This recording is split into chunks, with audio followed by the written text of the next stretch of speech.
नमस्कार मंडळी, पुन्हा एकदा स्वागत करतो तुमचं आपल्या एका नवीन व्हिडिओमध्ये.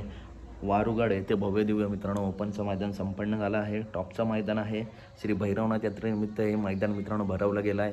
तसंच या मैदानामध्ये मित्रांनो बाळासाहेब माने घरनिके यांचा घरनिकेचा राजा आणि द्वादश हिंदकेसरी बकासूर अखंड महाराष्ट्राचे लाडके दोन नंदी मित्रांनो आज प्रमुख आकर्षण म्हणून दाखल झाले आहेत. परंतु आता असे अपडेट आले की दोन्ही नंदी पळणारसुद्धा आहेत, बकासूरसुद्धा आणि राजासुद्धा.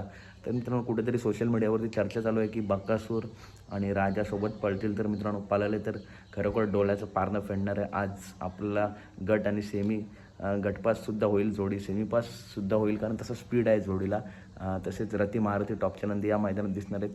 तर बकासूर नक्की कोणत्या गटात, तर मित्रांनो गट क्रमांक 7 मध्ये तास क्रमांक 2वरती मोहिल शेठ धुमाळ यांच्या नावाने चिठ्ठी आहे. तर याच गटामध्ये कदाचित बकासूर आपल्याला पळताना दिसू शकतो. मित्रांनो बघूया आज राजा आणि बकासूर पळतायत का की कोणतं दुसरं नियोजन आहे ते सुद्धा बघूया. चला तर भेटूया पुढच्या व्हिडिओमध्ये. धन्यवाद.